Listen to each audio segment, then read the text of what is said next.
Hi everyone, welcome to On the Other Hand. I'm Ariane Zurcher, and I am continuing on my second sphere of the Suspended World series that I'm working on. Instead of talking all about it, I'm just going to turn us around and you can see what I'm up to. And don't forget to stay for the end, where I am going to show photos of a art piece by the artist Ellen Driscoll that I was very excited to be able to be a part of. So that's at the end. I am currently just adhering this. I'm not really doing it well, or because I'm going to put something on top of it. But so I have that, and then I have this. So I'm going to keep going. There's something really satisfying about adding hand stitching to a form like this, because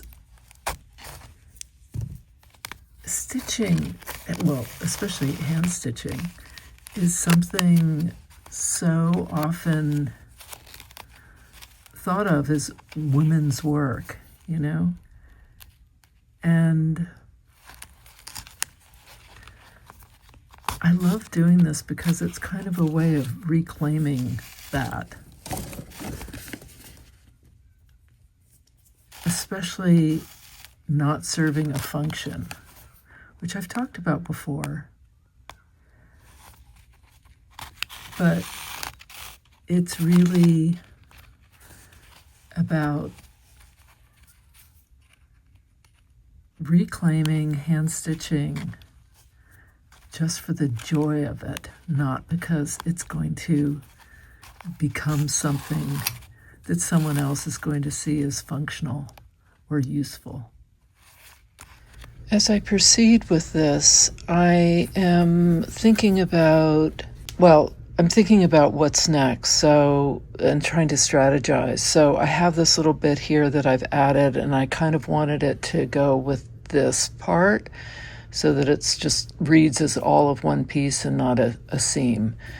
And I really like this being added. This is from, again, the material from Rooted Woven Art, and this is my dried leaf that's kind of flaking off.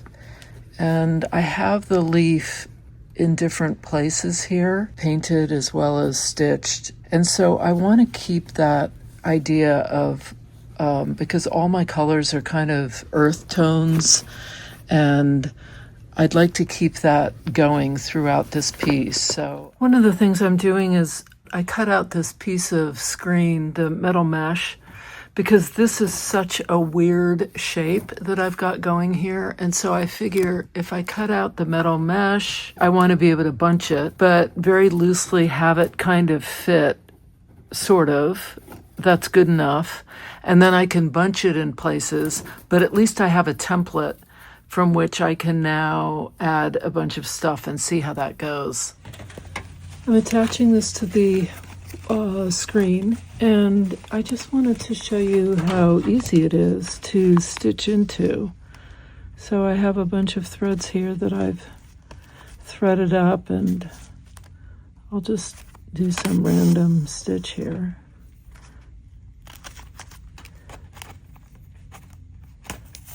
But you can see that it's very, very easy to stitch into.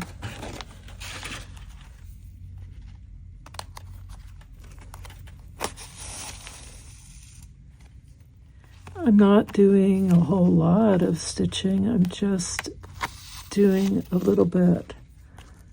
So just enough to really adhere this so that when I start to crumple it, it doesn't all pull away, that the layers of material stays on top of the wire mesh and doesn't fold all up and bubble, and it won't be as interesting, I don't think, if it's not adhered. So that, because one of the beauties of this mesh is that the metal mesh is that you can manipulate it and kind of wrinkle it, and if the material on top is well adhered, then it'll follow the shapes of the wire and not pull away. And so that's really the only reason I'm stitching it as much as I am.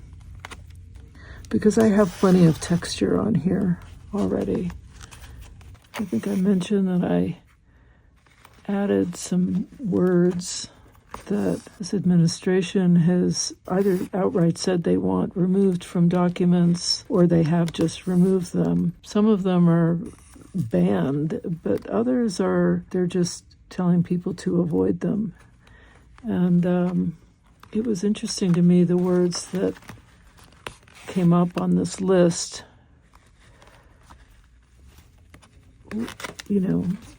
words like female and breastfeeding, oppression, climate science, equality,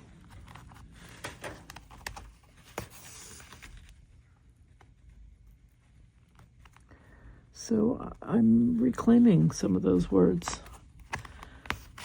Disability,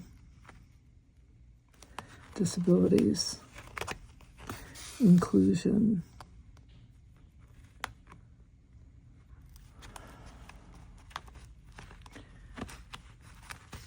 so they're going to live, these words are going to live in this piece. I can still use them. I can reclaim them. So this piece, I've got batik cotton, burlap, silk, paper,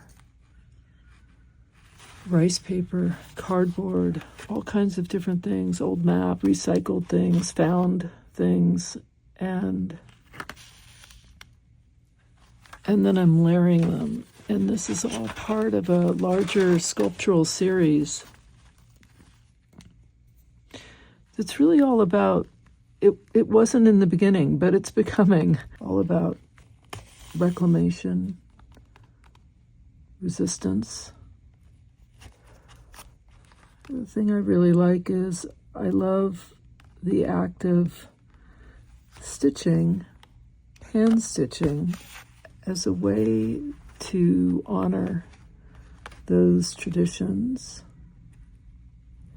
but also to claim it and use it for something else, which is why this whole idea of needing something to be created that's useful, I find particularly important. This is not useful in a utilitarian way. Its use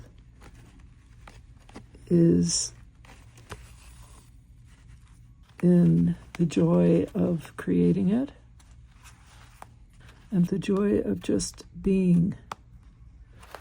I continue to adhere this big piece onto the wire mesh. So when I demonstrated before, I was using a silken pearl from the thread gatherer, and that was very easy to stitch through. The Aurora, which is a bit fuzzy, is a little bit harder. It's catching on the metal screen below. And I'm also going through a lot of layers here, so that's also making it a little more difficult. I'm finding that using my pliers is definitely helpful, but say with the running stitch, I'm really not able to go in and out the way I normally would. I have to do, just stab and pull and stab and pull kind of action. So I'm just going to keep going. So you can see I wanted to add my leaf motifs, right? So I did this with machine stitching, and I then on the cardboard painted and then did machine stitching here as well. And these are cut from other things that I'm reusing, reclaiming this as well. Someone recently commented on one of my videos questioning whether making art and sharing it becomes a kind of performance, like it becomes your persona.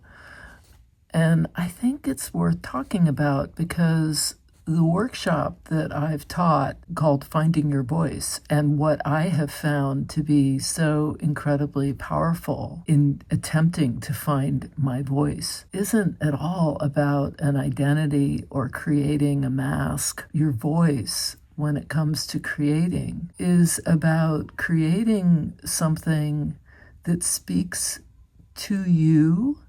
It can be an expression of you, but it is something that is uniquely yours, not being so inspired by someone else's style that yours looks so similar that someone who knows that person would be able to say, oh, you clearly took a workshop from so-and-so. That's where finding your voice, to me, is important, because I found myself taking workshops from people and then trying to replicate what they were doing and always feeling frustrated because not only was it not my own, but it felt less than what I wanted, less than what I hoped for. So finding your voice is not about creating a mask or a shield. It's about peeling one off. And that's